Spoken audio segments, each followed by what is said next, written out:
Hello and welcome to the Poverty Franchise Podcast. Today it is PJ back again on a Monday. Monday Night Football is on. They just went to halftime 10-10 Broncos v Chargers. I'll be talking about that tomorrow along with the rest of the NFL weekend, including the dismal display by the Chicago Bears Thursday, which you might have seen on the channel, which it is quite painful, but we're not here to talk about that right now. Right now we're here to talk about the NBA. The NBA starts back up on Wednesday in earnest. The preseason's done. It's all kind of settled.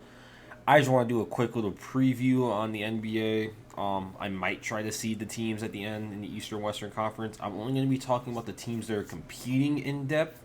I might joke about other teams or teams that might be in the playoff picture, maybe not competing per se. I've left the teams that are in the Victor Wembanyama race to be there. Those teams will be the Pistons, where we're all hoping that Cade Cunningham gets better. Just have another year of his development. Or maybe we can just talk about him first, if we're being 100% honest.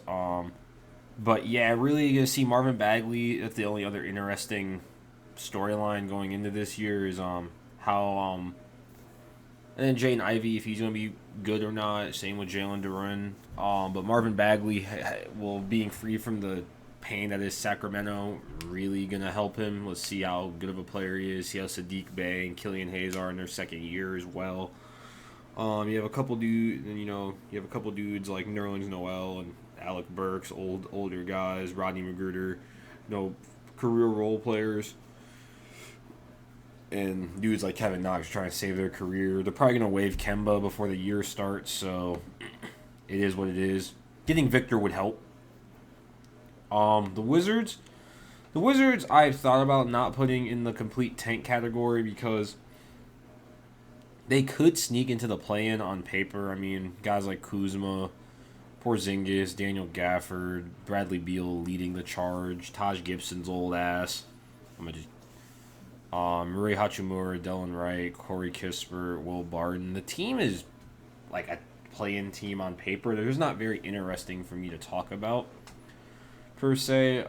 Quinn Jackson and Johnny Davis, they look aight, in my humble opinion. They just look aight. I'll see how the year goes, really, to see if Bradley Beal gets traded by the end of the year. He might not. He might. Just all really depends on how the year goes for him. The Pacers are just praying to fucking trade Miles Turner this year. That's all. Get Victor. The Magic, we're just seeing how Paolo plays. If Bol and his new on a new team plays good. The lineups they're going to be throwing out there are going to be very interesting. I mean,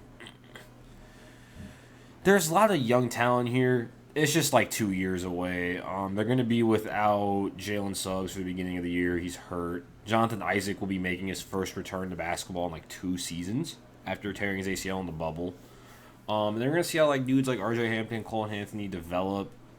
And then like Mo Bamba's re-signed, Wendell Carter's re-signed. So they're big. Franz is playing good. Mo's still on the team. Markelle Fultz is still around there too. Yeah, I don't think they're quite. Gary Harris is. I forgot Gary. Oh my god, I remember people were saying Gary Harris is better than Jamal Murray. That was a fucking wild era in Denver. It'll be interesting to see how that goes out there. And the team I kind of saved for last in the East was the Knicks. Oh, the Knicks. Y'all paid all that money for Jalen Brunson. I like Jalen Brunson. I think he's a good player. I don't think he's worth all that money. We'll see. Shit, y'all niggas still stuck with Julius Randle. So, we'll see. Again, the team on paper is paying. I actually like extending RJ Barrett. The team on paper is a play-in team. Or even a low seed like a 7-8 seed playoff team. I just don't think Tom Thibodeau can coach in the modern NBA. I'm a Bulls fan, so I grew up singing the praises of Tom Thibodeau. Tom Thibodeau led the Bulls to the best era I've seen with my own eyes. So I'm also speaking of, I'm wearing a Lowry Marketing jersey of all things. Why I have one, that's none of y'all's concern. I still hate that. I still don't like him for some reason. But they banished that nigga to Utah, so. Sayonara. Moving to the Western Conference. I'm not even going to talk about the Spurs are the Kings. Them niggas is just gonna tank off. For the Spurs, I'm praying not for the Kings. Pray for Darren Fox and pray for Kevin Herter. That's it. The Spurs, good luck, niggas. Just good fucking luck. Get Victor. Go get Victor. I like Jakob Poeltl. Zach Collins is a player. Shit, this team is ass. I think it's the first time I actually sat down and looked at the roster. I feel bad for Josh Richardson. He's gonna get traded like halfway through the year. For same Romeo Langford, I think I had hope for that nigga in Boston too. Damn, I'm sorry. Get that tank on. Houston, I just extended Kevin Porter 4 year, $90 million, something like that. You know, Kevin Porter is a hothead, but he has talent. He does have talent, and we're gonna have to see if Stephen Silas is a good coach, or if the roster is holding him back, or if it was he holding the roster back. Eric Gordon and Derek Favors' old asses are there, so that should actually help with the leadership aspect of it. Jabari Smith Jr. being there is going to help a lot as well. And there's a lot of young dudes. Bruno Fernando is on that roster. You know, Jalen Green, Kenyon Martin Jr. You know, you bring in some other veterans like Boban Marjanovic and Willie Cauley-Stein to shore up the bigs. Alpert Sengun's another player who, you know, center out of Turkey, who looks good, he looked good last year. We're just going to have to see. They have a lot. I mean, they're a deep team. I could see some of these older guys, like Eric Gordon or Derek Favors, being flipped for young players or draft capital by desperate contenders if people get hurt.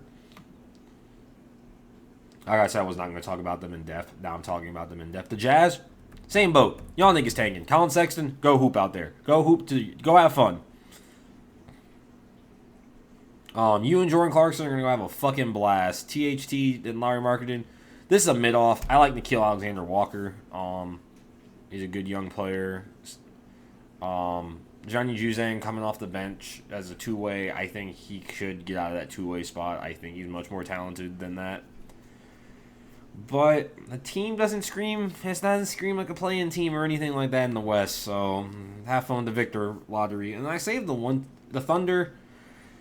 Get Victor so you can pair him with Chet, because that's going to be dangerous even though Chet's not going to be playing. Shaish is going to be hooping out there. I found that David and Waba is still in the league. Y'all paid Lou Dort a lot of money and broke the market. I'm still not happy about that. But I'll leave that to another time.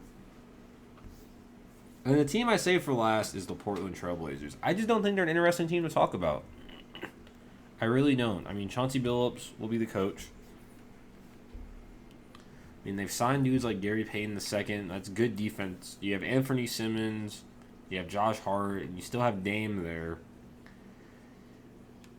You have but you only have Jurkic at center. Olivier Sarr, I mean, I saw him play at Wake when I went to Clemson. He was a good center. He cooked our asses, but you need more depth inside if you're the Trailblazers. You need a backcourt mate, which, if you're playing big, right, Gary Payton II, Justice Winslow, adding Jeremiah Grant does add some scoring at that combo forward spot. I just don't see him being anything over a 9 or 8 seed in the West. I really, really don't. We'll save that for later. Now on to what I call the competitors. Starting with the Eastern Conference with the Bucks. Middleton's going to start the season hurt. They re-signed David Moore and added Ingles. They're returning a lot of their depth pieces like Bobby Portis Jr. as well. They still have your usual suspects: Drew Holiday, Giannis, George Hill. The list goes on. Your only real, they lost DiVincenzo last season, I think. They still have Grayson, but they got Grayson Allen as much as I fucking hate him. They'll be in the competition for that Eastern Conference Finals / a title, or a title shot. They'll definitely still be in the mix. Moving on to the Bulls. With Lonzo hurt, we're not really knowing how long he's going to be out. Like minimum, he's going to be back. Like he's going to be on the floor in December, but he won't really be meshed with the team till, if he comes back late December, he won't be really meshed with the team till mid to late January at that point. The Bulls are going to have to tread water until that happens. I think Io is gonna play all right at that point guard. It's not gonna be the same as Lonzo. I think Dalen Terry, the rookie, is gonna be pretty good. The inside defense is still a concern because Patrick Williams is a bit undersized at the 4. He's good on the perimeter, and Vooch is a turnstile, and you can't play Drummond all the time because then you lose out on Vucevic's offense. Vooch has to hit more open threes.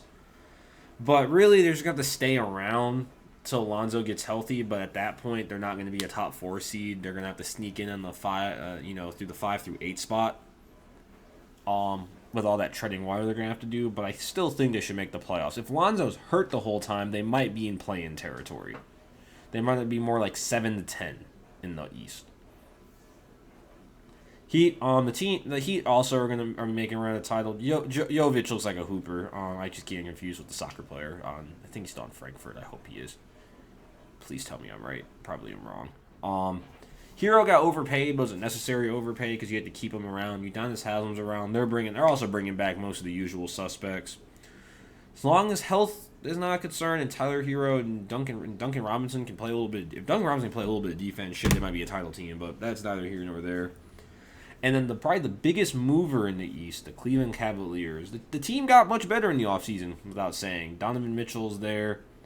When Rubio comes back healthy, Mobley's getting another year of development. Darius Garland made his first All-Star. The team only had Jared Allen still going to be anchoring the middle. Isaac Okoro at that 3 spot. The only concern I have with the team is that when Donovan Mitchell and Darius Garland are on the floor together, that defense at the perimeter is going to not be good. Unlike teams like the Timberwolves, which I'll get to when they get onto the Western Conference, they have the interior defense at every other position, plus they have Kevin Love, they'll have Rubio coming off the bench. They're a deep fucking team. This team is a title contender, in my opinion. It all depends really on how the chemistry plays out there. But, like, you got dudes like, and I mean, you don't have to, and then you're going to have a bench unit of Karis LeVert, City Osman, Dean Wade, Kevin Love, Robin Lopez, like, Raul Neto. These are all solid-ass role players. Dylan Windler, like, these are good dudes. The team's good. I think the team, when that rotation shrinks to about 9 to 10 or 8 to 9 when you get to the playoffs, I think the team will tighten up real nice. Again, the only weakness I see with the team, other than JB Bickerstaff, I think this is the first time he's truly had a competitor, so he's unproven in that stage as a coach. The only problem is they don't really have a defensive point guard on the team. Because I'm pretty sure Rondo moved on from the Cavs. Pretty sure they released him after the year where they didn't re-sign him. Yeah. That would have been your only real defensive guard. But I think they're a title contender in the East. I think they'll finish as a top 4 seed in the East. I legitimately think so. Next up's the Celtics.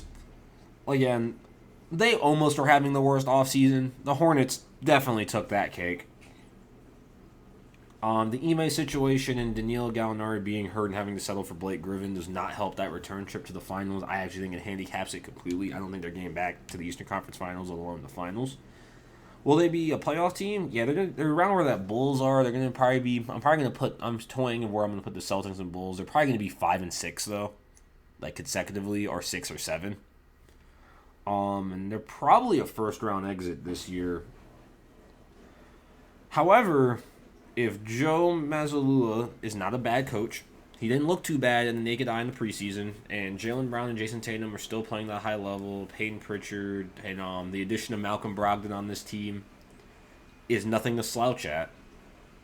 They could move up into that top 4 category.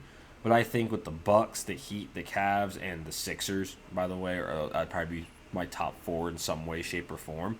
And also, they're not going to be 5 or 6. The Bulls are going to be 6, 7 because probably the Nets are going to be that 5th spot. So, if all is well. But I don't think they can repeat. I'm sorry to all the Celtics fans out there. It's not... Before this, with Coach making in his first year, adding Danilo Gallinari, to the roster with Malcolm Brogdon fixing your offensive front court issues. And Robert Williams is going to be hurt at the beginning of the year, so we're going to have to work. You're going to have to work through some problems. You're going to struggle early on, but you get healthy at the best time. We'll see how the team deals with the adversity as the season goes on. The Nets. The Nets are a very interesting case because they're at damn near bowling point. Steve Nash, if they underperform, is fucking gone. His seat is probably the hottest in the NBA, other than Tom Thibodeau's. If Ben Simmons is back in any meaningful way, the team gets better. And if Kyrie and KD play good, I mean, the teams they're going to be a competitor naturally. You have 2 Hall of Fame level talents on the team. Naturally, if they play together and play together well, they're going to be a contender. They still don't have depth. They really only bringing TJ Warren in. With what lineup? I might be starting Joe Harris, but Joe Harris is still probably coming off the bench. If any one of them 3 get hurt, y'all are fucked. So, and that's going to happen because all 3 are injury prone in some way, shape, or form. So, I don't know. I think the Nets, best case scenario, are finals team. They really are, just by the talent. But when they go against well-coached teams like Spoelstra and the Heat, when I'm thinking J.B. Bickerstaff and the Cavs, Doc Rivers and the Sixers, which we're calling Doc Rivers a well-coached team sometimes, and all the slander he's been getting, Budenholzer and the Bucks, it's going to be tough. And Ime with the Celtics, for example. The Hawks are a very interesting case because I think the Hawks are a really good team. And they fixed their issue of a backcourt mate for Trae Young, as someone who can play defense, can work off the ball, or could be the primary ball handler and Trae Young work off the ball. The problem with the Hawks is that I'm not 100%. I like Nate McMillan. I just don't think he's a Finals NBA coach. I really don't. And your depth at the 3. DeAndre Hunter's good. He's got an extension. But behind him, you have a rookie in A.J. Griffith and Jalen Johnson. So, and your backup bigs, I like Ngannou. But Frank Kaminsky is the 3rd string. The starting 5 is good. DeJounte Murray is going to be on his menace behavior this year, so we all like to see that.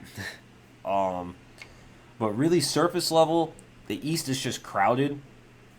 And Trae Young is still a defensive turnstile. Now, Trae Young on offense is still one of the most exciting players in the league. The man makes magic happen. I just think in the crowded East, they're not going to be top 4. They're going to be that 5 to 8 range is going to be very interesting in the East. And then the last East team I really want to do a deep dive on. Well, it's not going to be the last one. Because I'm also going to talk about Toronto and the Hornets, but the Sixers. This is the year we see if James Harden is truly washed or not. He's 34, if I'm not mistaken. I hope he's not 32. That'd make me feel really kind of old somehow, and B, I'd be embarrassed. I don't know. One of those star players this year's age. But, I mean, they've added depth pieces. They still have an MVP candidate on the team. You don't tell me he's 34. He's 33. He's going to be 34. He's 33, but you have young players like Tyrese Maxey getting better. You're returning basically the same core, and you're adding dudes like Montrezl Harrell off the bench, Danuel House, PJ Tucker. Still got guys like Furkan Korkmaz off the bench, Shake Milton, Matisse Thybulle, Niang. It's a good team. They're definitely a championship contender. They just got to stay healthy. And James Harden has to play good. That just has to play at that high All-NBA level for this team to be successful because they can't afford the risk to Joel Embiid's body for him to do everything. He still needs to be that MVP contender, but he cannot do everything. He just cannot. Because if he goes down, it's all fucking over. Toronto, again, the East is really crowded. So if Scotty Barnes makes the jump we all think he's going to make, they're going to be a real sneakily solid team. But they're well coached. Nick Nurse is a good head coach. It's just got to see how it folds. I mean, you're going to have teams like the Celtics and Bulls struggling out the gates. The Raptors can take advantage of that and make noise in the East. But are they a title contender? No. Also, if you think I'm just like Bulls standing here, I don't think the Bulls are well coached enough to be a title contender. I really just put all the hopes on Lonzo Ball and like keeping the team together, and DeMar DeRozan hitting and Zach LaVine hitting the worst possible shot selection shots to win games. So I like Billy Donovan. He's a good leader of men, but like X's and O's plays and like lineups wise, lineup construction, not the greatest coach. Staying hydrated today. Unofficial sponsorship, Iron Flask. Buy their water bottles. They're really good.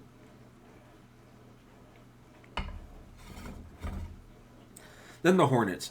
The Hornets scream playing team. They just do. I made the notes before James Bouknight got arrested. Like I wrote them yesterday. Damn. After the Miles Bridges, we'll call it situation and legal situation that he's definitely probably most likely guilty of. And James Bouknight's now a legal fight. I like James Bouknight. I thought he had a lot of potential as a player. I just think they're a playing team. They're just not good enough. They're going to need another guy. And that's really it. That's really all you can say about them. They just need another guy. Now, how the East shakes out, and I want to just write it down so I don't like overcount the teams. From 1 to 15, if I really have to pick it, I'm going to be writing it down over here just again. I'm just going to pick it like live. I think your one seed's probably going to be the Heat. I think they're just well coached. They're a good regular season team. 2, I'm going to go Bucks. 3, I think surprise of the league will be the Cavs. Even with those defensive issues, I don't think those are going to hurt them in the regular season as much as they are in the playoffs. 4, I'm going to go Sixers. 5 is interesting because I'm probably going to go Hawks 5. I'll probably go Nets 7 or 6, sorry. Bulls 7, I think, and then I think the Celtics will bring up the rear. I don't think they're gonna be a play-in team. And then 9 Raptors, 10. You know what? 10 I'll give the Wizards, even though I said I wasn't gonna talk about them. I'll give 10 the Wizards. I think the Hornets' off-season troubles are gonna push them out of the play-in tourney. 12. 12, I'll probably just give it. Let's pick one out of a hat. Fuck it, the Knicks. Seems like a proper place for him. 13, I'll go Magic. I think the roster will overperform a bit and like kind of play their way out of the victor race. I'm gonna go Pistons 14. I think the improving young players will not make them last place, and last place will be the Pacers. I think there's gonna be a fire sale. They're the chief tank of the East. Before I even start with the Western Conference, I'm gonna put the Spurs at 15th over there, and we'll work our way up from there. And fuck it, I'm gonna put the Rockets 14th, and I'm gonna put I'll put the Kings 13th. Why do I think the Kings are gonna be better than the Rockets? They always try. And then I'll put the Jazz at 12th, and we'll work our way up from there. Before I even talk about any Western team. I'm starting with the Western Conference. I'll start with the LA teams. 7 hells. Get my notes. On the Lakers, again, they need to stay fucking healthy. They have no depth. Again, with AD and LeBron, and you're adding dude. I mean, if you bring Schroeder back into the fold at a lot cheaper price than y'all were gonna really pay him. You got good young dudes like Damian Jones, not young dudes, good role players, Damian Jones, good young players like Austin Reeves, bringing in guys like Lonnie Walker, Thomas Bryant, Juan Toscano Anderson, it's solid depth pieces, Pat Bev, like solid role players. But really, it all comes down to if Anthony Davis and LeBron James can stay healthy for the whole year. Cole Swider, I think, will get out of that two-way at some point during the year. I think he's going to get converted to a regular contract. But, man, and Dennis Schroeder is already banged up before the year even starts. But we're going to see. Again, and then we're going to see how Darvin Ham is as a coach. Is any LeBron coach really that influential? You could argue yes or no. Frank Vogel was okay. I think David Blatt's probably the best X's and O's like plays coach that LeBron's had since Eric Spoelstra. Anything post Heat. The problem is that David Blatt wasn't a good leader of men. It's more important to be a good leader of men on a LeBron-led team. And now, who I think is probably going to be in the finals, I think, if they stay healthy, the Clippers are the best team in the NBA. Their defense is insane. John Wall, as much as you don't want to put stock in preseason basketball, John Wall looked fucking good out there. The team is deep as all get out. I mean, you have a core of Kawhi Leonard, Paul George, which, again, defensively is fucking nightmares. Nicholas Batum, Robert Covington, Reggie Jackson, Zubac, Norman Powell, Luke Kennard, Marcus Morris, Terrence Mann. This team has players all over it who are Amir Coffey. These are all good fucking players. Jason Preston as a rookie coming off the bench. He might not even see any fucking playing time. This team is fucking stacked top to bottom. I think if they're healthy, and Ty Lue is a much better coach than people give credit for. I know I said David Blatt's the better X's and O's coach, but Tyronn Lue had that more leader of men quality. I think that's the title team from the West. I truly fucking think so. With all my heart, I think so. The problem is, do they ever stay healthy? I want to believe they stay healthy. I believe they will this year. I believe that God help me, they will. With the Grizzlies, John Morant's going to be playing at MVP level this year. I like playing Brandon Clark. I think the key to the Grizzlies, really, other than the coaching, is Jaren Jackson Jr. is going to have to play good this year. He's going to have to really elevate this year. I think Kenneth Lofton Jr. is another one of those two-way deals that's going to get converted. Desmond Bane, you bringing back most of your depth. Danny Green got hurt. That sucks, but that doesn't really change much. I'm sorry, not in this day and age. You're really just gonna have to stay. I mean, Jaren Jackson Jr. is really the key. He's gonna have to elevate his play this year, because he kind of had a disappointing last year. Even though he did lead the league in blocks, if I'm not mistaken, last year. So defensively, he had a really good year. He averaged 2.3 blocks a game, but his shooting left a lot to be desired. He only shot 31% from three. His three-point shooting has taken a big slump the past 2 years. If his offense catches up to his defense, and I know he's missed a lot of training camp with the injury and all that, the team has a solid shot. I think they will be a top 3 seed in the West. And I'll get to that in a second before I get sidetracked. Warriors, paying Poole and Wiggins, and if Green takes that player option, which would be stupid not to, they're going to be paying a lot of luxury tax money. Repeating is hard. I think the Warriors have a good chance of doing it. If the Clippers' health goes the way, that's my second favorite to make the finals. I like Dante DiVincenzo. I'm a big Dante DiVincenzo fan. I really am. Losing dudes like Gary Payton II and Juan Toscano Anderson does hurt the depth, but if Wiseman's healthy this year, bringing Dante DiVincenzo in, still coached by Steve Kerr, still have Steph Curry, still have Klay Thompson, still have Draymond Green, you can never count them out. They're going to be a top 3 seed in the regular season. I've also just named my top 3 seeds in the regular season. Don't at me. They have a strong chance of repeating. It's never easy, though. And I think if the Clippers have any health issues, the Warriors are the next one's up. The Warriors cannot also be excused from health issues. Steph Curry is getting older. Them ankle issues might flare back up. Klay Thompson isn't quite the same, and James Wiseman's been hurt damn near his whole career already. So you have a lot of players that a lot of minutes, a lot of points, a lot of production that are, you gotta just hope they don't get hurt. That's just the way all sports leagues really go. The Suns. I don't think highly of the Suns. I think they'll be fine. They're not gonna be no play-in team. They're probably gonna be like 4 through 6 in the West. But Aiden doesn't mentally check the fuck out. That nigga was on the way to Indiana. Booker is just on another level of hateability right now. Chris Paul is another year older, and he's not getting any better. They're a playoff team, but I think they're a first-round exit, or if they get the right team, they're a second-round exit. They're still a deep team. They're not a bad team. or like by any stretch of the imagination. I just don't think they're a title team at all. I just have no interest in them as a title team. The Timberwolves, I've seen a lot of pundits giving a lot of praise to that, oh, they fixed their defensive issues by getting Rudy Gobert. I think they kind of made it worse.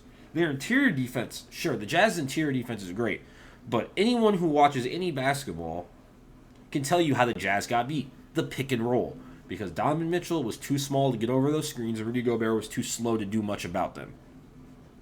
You have that D'Angelo Russell out there. He's going to get fucking cooked.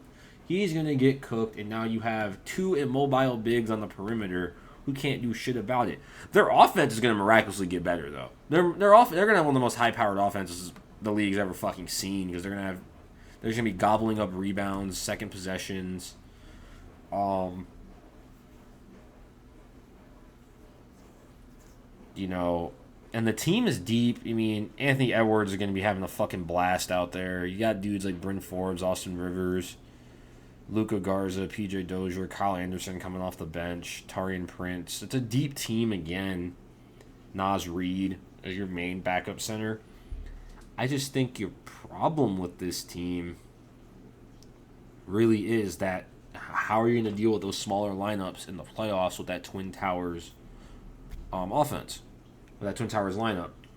You're gonna have to probably bench Rudy Gobert late game.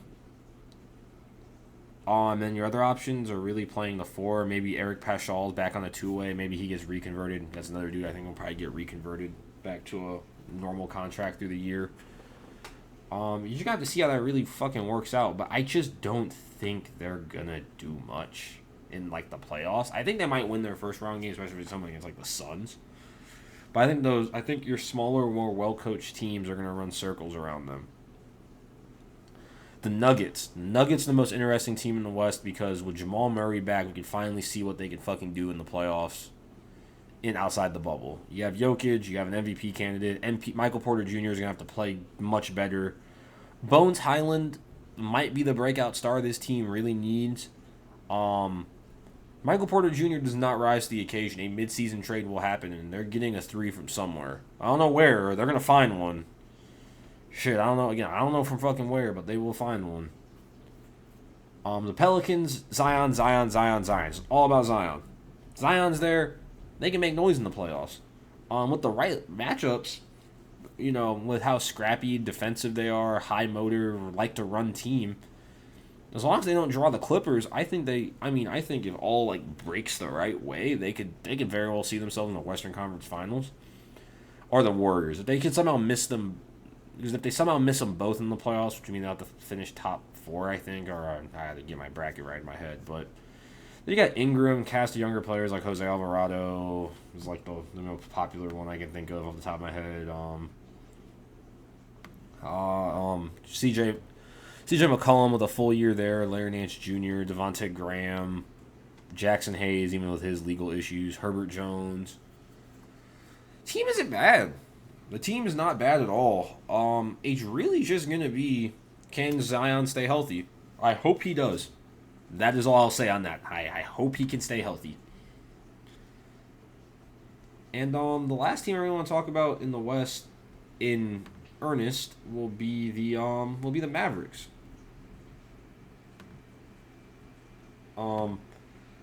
Luka is going to be MVP candidate once again this year. I think this is the year Luka might actually get his MVP. I think this will be Luka. That's my MVP prediction, by the way. My Depoy prediction is.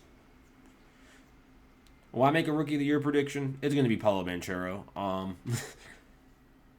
Most improved. It'll probably be a dude like Bones Highland. Maybe you got like Kevin Porter Jr. or even giving second year guys. Guys like that. Maybe a guy even maybe like Ayo Dosunmu if he plays a lot of minutes this year. But MVP, my MVP choice really is Luka before the year goes off. I think he's going to take over this year. His best sidekicks being Spencer Dinwiddie and Christian Wood do not seek well for a finals appearance. But they're well coached with Jason Kidd, in my opinion. I've always liked Jason Kidd as a coach. I don't know why. I can't explain it. I really can't.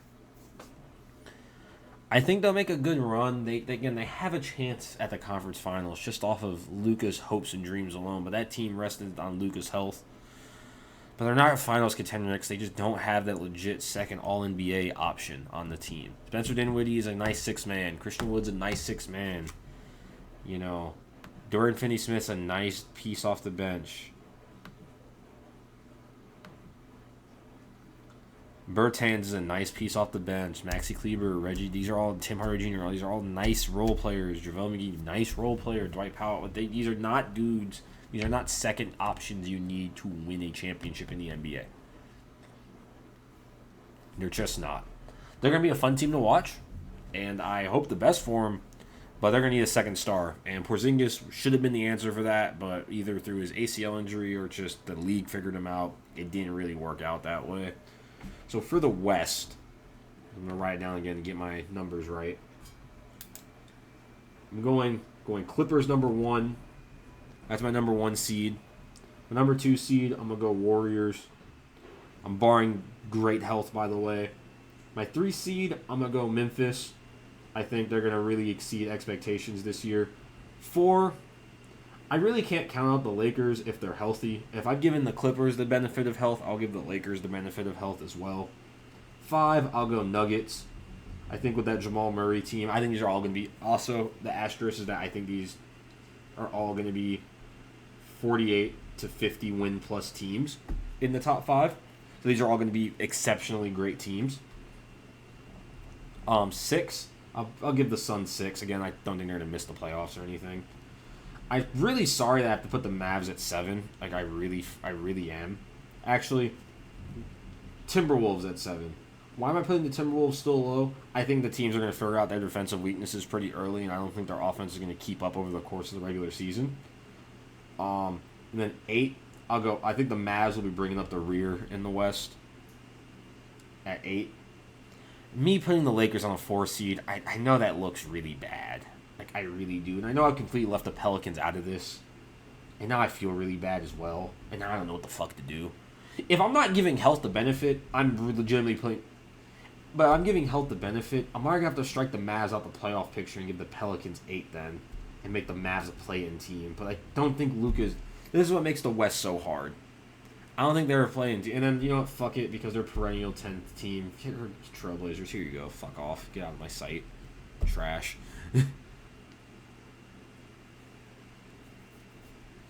What team did I leave me with 11? Oh, the Thunder. Oh. Actually, move everyone up 1, make the Thunder 14th, so the Rockets are 13th. Yeah, and the Jazz would be 11th, the Kings will be 12th, and the Rockets would be 13th. I forgot the Thunder existed. Holy shit, that was bad. Sorry about that. But yeah, and I think if this is how it's locked in, I think barring anything, I'm going to just say the play-in teams don't make it. Like, neither of them do. Right? So just 1 through 8 go in. Heat Celtics would be a close series, but it would probably be, Heat would advance. So, but I'm not going to do that. We'll wait till the middle of the season to do a real playoff preview. There's no point of game planning a whole series yet. But that's really all I have to say about the NBA preview. Luka Doncic is still my MVP candidate, though. Number 1. Did I make a lot of sense when putting them in the play-in and him an MVP candidate? No, but the West is hard and it makes me confused a lot. But I really do think the Clippers... And then my title favorites really are the Clippers. Really, 100%. Those are my 100% title favorites. Barring, fandom, I'd love the Bulls to win another fucking title. Please don't get me wrong. I'd love to see DeMar get a chip in Chicago. That'd be the greatest thing ever. But... yeah, I think my finals matchup really is going to be Bucks, Clippers, with the Clippers probably winning that series in 7 or 6, mind you. I just think they're a deeper team. I think they have one of the deepest teams in the league. And again, if Paul George and Kawhi stay healthy and are back and Kawhi's back from his injuries at a reasonable health, pack it in, folks. Pack it in. That'll be it. But it's been PJ on the Poverty Franchise Podcast. I'll be watching Monday Night Football for the rest of the night. I'll see you. Good night. Stay safe out there.